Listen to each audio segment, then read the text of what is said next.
Hello, good morning everyone. This is Iftikhar Hussain Ansari. In previous videos, we were discussing about skeletal system, and in skeletal system, we had discussed about axial skeleton, and in axial skeleton, we have completed skull. In skull, we have discussed about the bones that are present in cranium as well as facial bone. So, in today's video, we will be discussing about the vertebral column and the vertebrae and their formations and how they are articulated with each other and how they help in movement of the body and how they provide support to the body or how they provide those structural framework to the body. ठीक है. सो हमारे पास फिर last हमारे पास topic रह जाता है girdles और rib cage रह जाती है. तो फिर चलिए हम आज वर्टिबल कॉलम स्टार्ट करते हैं. वर्टिबल कॉलम की अगर हम बात करेंगे तो फिर ये जो है एक्शियल स्केलेटन में आती है. इन जनरल हमने बताया था लास्ट लास्ट वीडियोस में कि जो हमारा स्केलेटल सिस्टम है वो दो पार्ट्स में डिवाइडेड है. एक है हमारे पास एक्शियल स्केलेटन और दूसरा है appendicular appendicular skeleton. Appendicular skeleton में डिवाइडेड है एक्शियल स्केलेटन और एपेंडिकुलर स्केलेटन. तो पहले हमने एक्शियल स्केलेटन डिस्कस करना स्टार्ट किया था. तो फिर एक्शियल स्केलेटन में सबसे पहले हमारे पास स्कल आ रही थी, वर्टिबल कॉलम आ रहा था, एज वेल एज हमारे पास रिब केजेस आ रहे थे या स्टर्नम आ रही थी. सो हमने स्कल जो है जो first and foremost in the important framework that provide support and support as well as protection to the brain. यहाँ पे इस स्कल के बारे में हमने डिस्कस किया था और हमने देखा था कि इसके दो मेन पार्ट्स होते हैं. क्रेनियम होता है, एक फेशियल बून होती है. क्रेनियम कितने बून से बनी हुई होती है और वो कैसे आर्टिकुलेट होते हैं उनके बारे में हमने पढ़ा था. एज वेल एज फेशियल बून के बारे में हमने पढ़ा था. तो फिर आज वर्टिबल कॉलम स्टार्ट करते हैं. सो अगर हम वर्टिबल कॉलम की बात करें बेटा ले, तो फिर ये जो वर्टिबल कॉलम है इसे और एक टर्म से भी बुलाया जाता है, जैसे कि हम इसको स्पाइन भी बोलते हैं, स्पाइनल कॉलम भी बोलते हैं. As well as in general अगर हम जनरली देखेंगे तो फिर वर्टिबल कॉलम को बैकबोन भी कहा जाता है. अगर हम वर्टिबल कॉलम की कंपोजिशन की बात करें, वर्टिबल कॉलम किस चीज़ से बनी हुई होती है, तो फिर आपको देखने को मिलता है कि वहाँ पे छोटे-छोटे बोन्स प्रेज़ेंट होते हैं, जो एक दूसरे के साथ इस तरीके से आर्टिकुलेट करते हैं कि वो एक दूसरे को सपोर्ट प्रोवाइड करते हैं और बॉडी को एक स्ट्रक्चरल फ्रेमवर्क देते हैं. तो फिर इन छोटे-छोटे बोनी स्ट्रक्चर का नाम क्या है ज़रा? You will find its known as vertebrae. ये जो छोटे-छोटे वर्टिब्रे हैं, एक दूसरे के साथ आर्टिकुलेट करते हैं और बॉडी के फ्रेमवर्क को सपोर्ट करते हैं. फर्दर अगर हम एडल्ट मेल्स के केस में देखेंगे तो फिर ये अबाउट 71 सेंटीमीटर होता है, लेकिन अगर हम एडल्ट फीमेल के केस में देखेंगे तो फिर ये अबाउट 61 सेंटीमीटर होता है.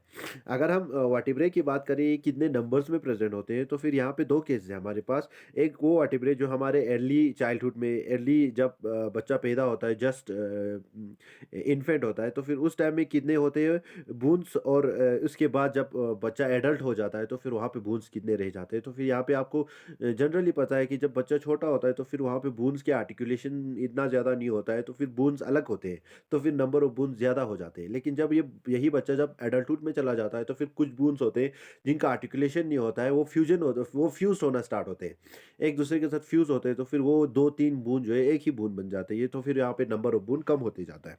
तो ये वर्टिबल कॉलम वाले केस में भी यही होता है कि जो जो total number of boons vertebrae है अर्ली डेवलपमेंट के टाइम पे, तो फिर ये तो 33 है. लेकिन एज ये जो बच्चा जो ग्रो होता है तो फिर यहाँ पे जो कुछ वर्टिब्रे है, फॉर एग्जांपल यहाँ पे सैक्रल वर्टिब्रे की बात हो रही है, कॉक्सिगियल वर्टिब्रे की बात हो रही है, या इन जनरल अगर हम बात करेंगे कॉडल वर्टिब्रे की बात हो रही है, तो फिर सैक्रल और कॉडल वर्टिब्रे जो होते हैं वो एक दूसरे के साथ फ्यूज होते हैं. यानी कि सैक्रल वर्टिब्रे इनिशियली तो 5-6 वर्टिब्रे होंगे, अलग अलग वर्टिब्रे होंगे, उनको सैक्रल वर्टिब्रे कहा जाता होगा. लेकिन वही जो 5-6 वर्टिब्रे एक दूसरे के साथ फ्यूज हो रहे होंगे और वो सैक्रल वर्टिब्रे बना रहे होंगे. लाइकवाइज कॉक्सिजियल वर्टिब्रे है, तो दो चार वर्टिब्रे होंगे, वो एक दूसरे के साथ फ्यूज नहीं होंगे पहले.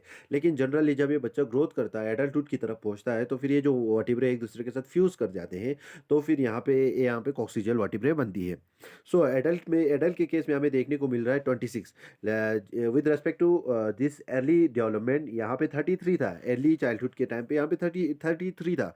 लेकिन यहाँ पे अगर हम वर्टिब्रे की बात करें, जब ये बच्चा एडल्ट हो जाता है तो फिर यहाँ पे 26 वर्टिब्रे रह जाते हैं, जिसमें हमारे पास सैक्रम और कॉक्सिस बोन अलग से होते हैं, जो कि फ्यूजन ऑफ डिफरेंट बोन से मिलके बनता है.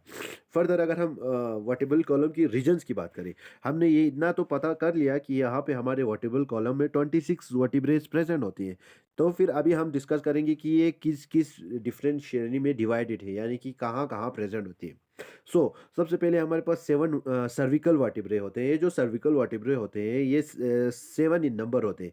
7 छोटे-छोटे वर्टिब्रे एक दूसरे के साथ मिलते हैं और यहाँ पे सर्विकल वर्टिब्रे बनाते हैं। फिर सेकंड में हमारे पास थोरेसिक वर्टिब्रे होते हैं। यहाँ पे छोटे-छोटे 12 वर्टिब्रे होते हैं, वो एक दूसरे के साथ आर्टिकुलेट करते हैं और यहाँ पे ये थोरेसिक वर्टिब्रे बनाते हैं। फिर इसके बाद हमारे पास लंबर वर्टिब्रे होते हैं, जिसमें 5 छोटे-छोटे वर्टिब्रे एक दूसरे के साथ आर्टिकुलेट करते हैं, एक दूसरे के साथ आर्टिकुलेट करके ये लंबर वर्टिब्रे बनाते हैं। फर्दर इसके बाद हमारे पास सैक्रम वर्टिब्रे होता है, जो कि 5 डिफरेंट वर्टिब्रे के फ्यूजन से बना हुआ होता है। और हमारे पास कॉक्सिस होता है वर्टिब्रा, जो कि 4 डिफरेंट जो हमारे पास वर्टिब्रे हैं उनके फ्यूजन से बनता है।